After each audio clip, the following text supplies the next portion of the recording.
నమస్కారం. భారతదేశ పరోక్ష పన్నుల వ్యవస్థలో ఒక పెద్ద మార్పు గురించి అంటే ఈ నెక్స్ట్ జెన్ జీఎస్టీ సంస్కరణలుంటున్నారు కదా, వాటి గురించి మనం ఈరోజు కొంచెం లోతుగా మాట్లాడుకుందాం. నమస్కారం. 2017లో జీఎస్టీ వచ్చిన తర్వాత బహుశా ఇదే అతిపెద్ద మార్పు అని చెప్పొచ్చేమో. ఏమో అవునండి, ఖచ్చితంగా. ఇది చాలా కీలకమైన దశ.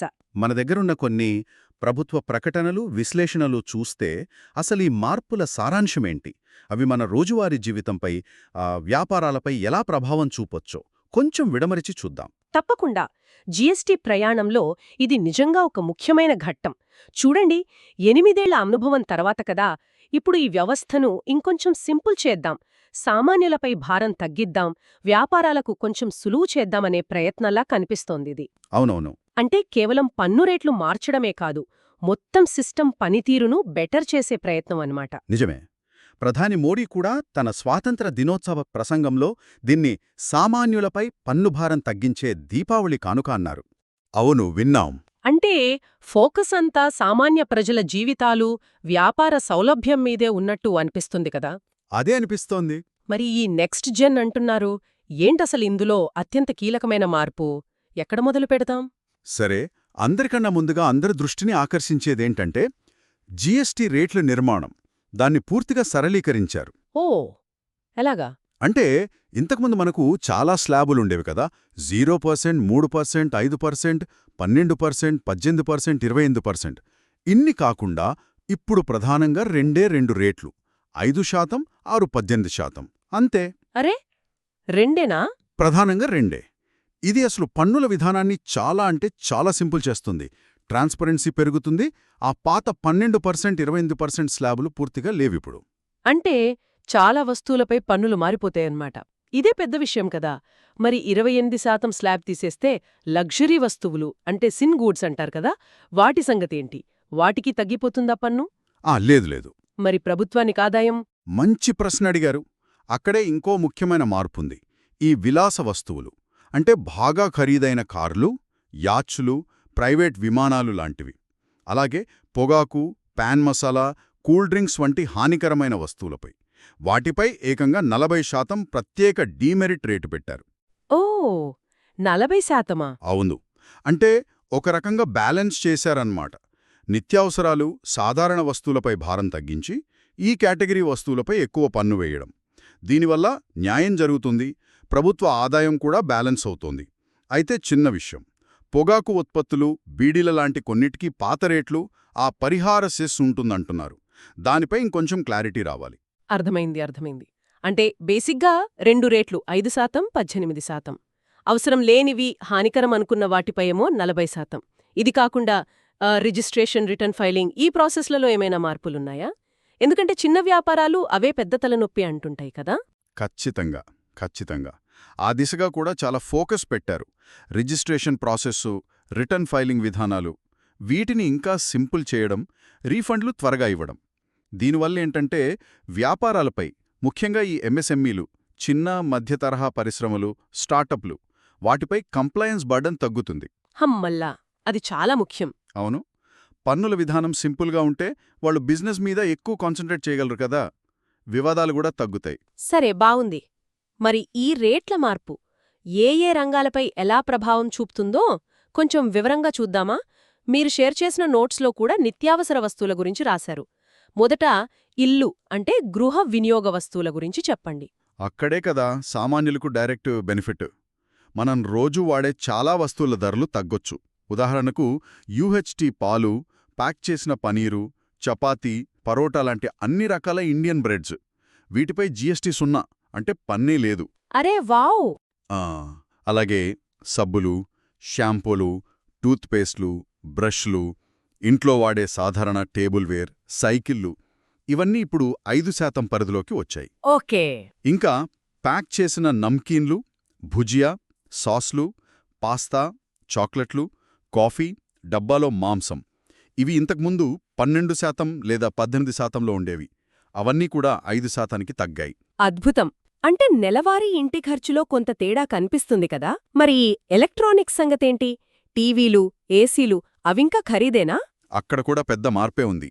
32 అంగుళాల కన్నా పెద్ద సైజు టీవీలు, అంటే ఎల్సీడీ, ఎల్ఈడీ, ఎయిర్ కండిషనర్లు, డిష్ వాషర్లు ఇవన్నీ ఇంతకుముందు మ్యాక్సిమం 28% స్లాబ్లో ఉండేవి. అవును అవును. ఇప్పుడు వాటిని 18% స్లాబ్లోకి తెచ్చారు. ఇది మధ్యతరగతి వాళ్ళకి నిజంగా పెద్ద రిలీఫ్. ధరలు తగ్గితే కొంటారు కదా, దానివల్ల మన దేశీయ ఎలక్ట్రానిక్స్ తయారీ రంగానికి కూడా ప్లస్ అవుతుంది. మంచి విషయం. ఇక అందరి కల సొంత ఇల్లు నిర్మాణ రంగం గురించి చెప్పండి. సిమెంట్ ధరలు తగ్గుతాయా? ఎలా ఉపయోగపడుతుంది ఈ మార్పు? ఇది నిజంగా నిర్మాణ రంగానికి, ఇల్లు కట్టుకోవాలనుకునే వాళ్లకు శుభవార్తనే చెప్పాలి.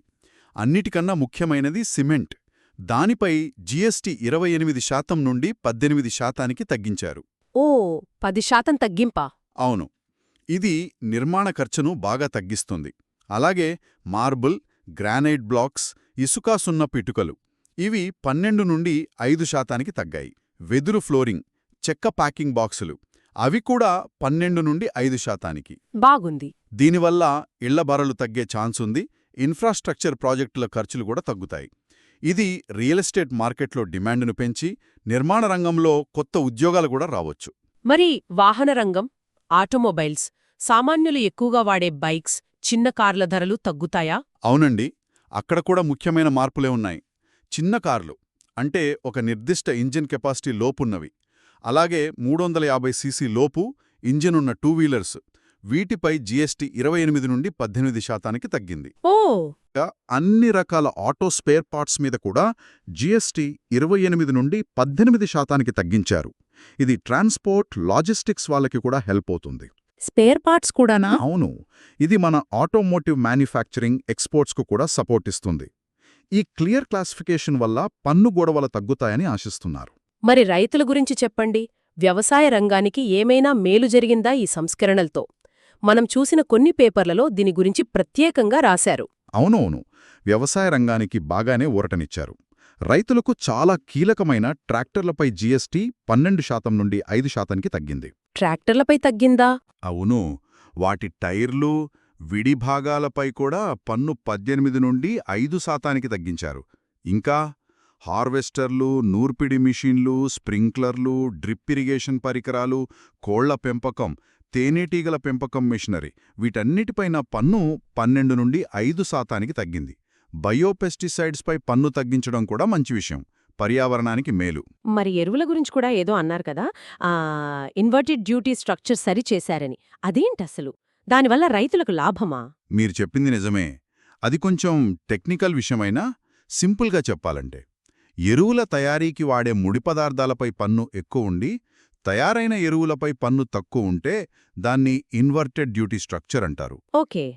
దీనివల్ల మన దేశంలో ఎరువులు తయారు చేసే కంపెనీలకు నష్టం వస్తుంది.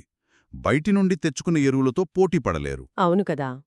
ఈ నిర్మాణాన్ని సరిచేస్తే మన దేశీయ ఎరువుల ఉత్పత్తి పెరుగుతుంది, దిగుమతుల మీద ఆధారపడడం తగ్గుతుంది. లాంగ్ రన్లో రైతులకు స్థిరమైన ధరలకు ఎరువులు దొరకడానికి, దేశ స్వావలంబనకు ఇది హెల్ప్ అవుతుంది. ఓకే, పన్యాత. ఇక హస్తకళలు, బొమ్మల రంగం.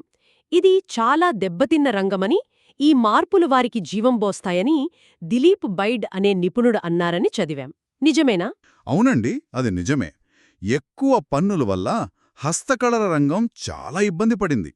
లక్షల మంది కళాకారుల బతుకుదెరువు ప్రశ్నార్థకమైంది. ఇప్పుడు ఈ హస్తకళ, విగ్రహాలు, పెయింటింగ్స్, శిల్పాలు, చెక్క, మెటల్, బట్టబొమ్మలు వీటన్నిటిపై జీఎస్టీ 12% నుండి 5%కి తగ్గించడం నిజంగా పెద్ద రిలీఫ్ వాళ్ళకి. దిలీప్ బైద్ లాంటి వాళ్ళన్నట్టు ఇది మన మార్కెట్ను పెంచి ఆ కళాకారుల ఉపాధిని కాపాడుతుంది.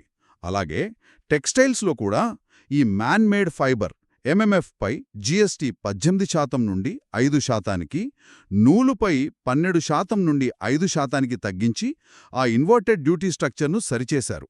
దీనివల్ల మన బట్టల పరిశ్రమ, ముఖ్యంగా ఎక్స్పోర్ట్స్లో గ్లోబల్గా కాంపిటిటివ్గా మారుతుంది. చాలా రంగాలకు మేలు చెల్లుమెట్లే కనిపిస్తోంది. మరి విద్య, వైద్యం ఇవి చాలా కీలకం కదా.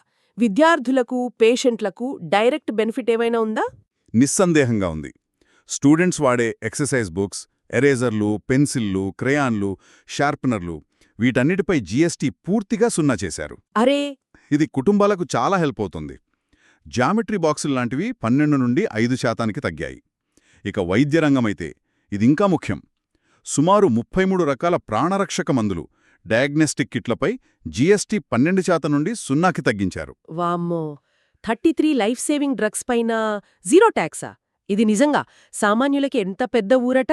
అవును, వాటి ధరలు బాగా తగ్గుతాయి. మరి ఇతర మందులు, మెడికల్ డివైజెస్? ఇతర సాధారణ మందులు, ఆయుర్వేద, యునాని, హోమియోపతి మందులతో సహా వాటిపై పన్ను 12% నుండి 5%కి తగ్గింది. కళ్లద్దాలు, వాటిపై పన్ను ఏకంగా 28% నుండి 5%కి తగ్గించారు. Oh my God! ఇది చాలా పెద్ద మార్పు. మెడికల్ ఆక్సిజన్, థర్మోమీటర్లు, గ్లూకోమీటర్లు, సర్జికల్ పరికరాలు ఇవి కూడా 12–18% రేంజ్ నుండి 5%కొచ్చాయి. మెడికల్, డెంటల్, వెటర్నరీ పరికరాలపై కూడా పన్ను 18 నుండి 5%కి తగ్గింది. పాలీమెడిక్యూర్ ఎండి హిమాన్షు బైద్ చెప్పినట్టు, దీనివల్ల ఈ మెడికల్ ప్రాడక్ట్స్ అందరికీ అందుబాటు ధరలోకొస్తాయి, వాడకం పెరుగుతుంది, ప్రజారోగ్యం మెరుగుపడుతుంది. ఇంకో పెద్ద విషయం, హెల్త్, లైఫ్ ఇన్సూరెన్స్ ప్రీమియంలపై జీఎస్టీ మినహాయింపు. దీని ప్రాముఖ్యత ఏంటి? ఇది కూడా చాలా కీలకమైన నిర్ణయం. Personal life insurance, health insurance, family floater plans, senior citizen పాలసీలు వీటి ప్రీమియంలపై జీఎస్టీ పూర్తిగా తీసేయడం వల్ల పాలసీలు కొంచెం చౌక అవుతాయి కదా. అవును. ఇది ఎక్కువ మంది ఇన్సూరెన్స్ తీసుకోవడానికి ఎంకరేజ్ చేస్తుంది.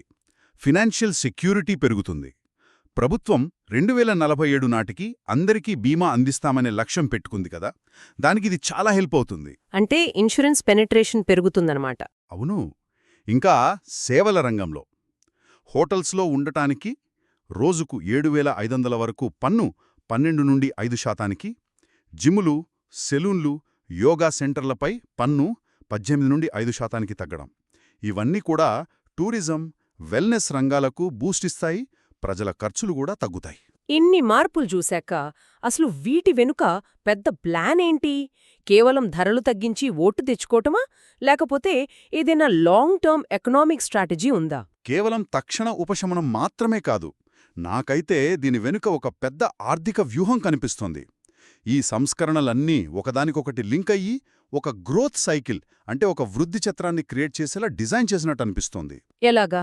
చూడండి, వస్తుసేవల ధరలు తగ్గితే ప్రజల దగ్గర డబ్బులు మిగులుతాయి, కొనుగోలు శక్తి పెరుగుతుంది, డిమాండే పెరుగుతుంది. కరెక్ట్.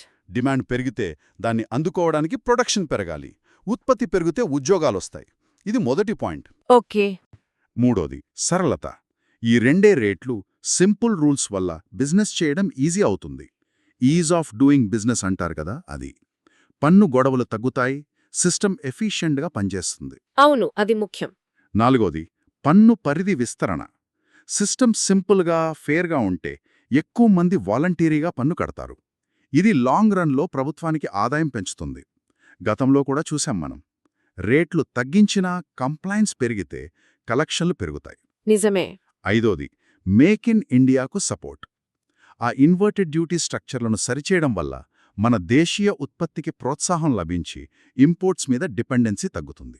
ఓకే. సో ఓవరాల్గా చూస్తే తక్కువ ఖర్చులు, ఎక్కువ డిమాండ్, ఎక్కువ ఉత్పత్తి, ఎక్కువ ఉద్యోగాలు, ఎక్కువ మంది పన్ను కట్టడం, ప్రభుత్వానికి ఎక్కువ ఆదాయం, స్థిరమైన ఆర్థిక వృద్ధి.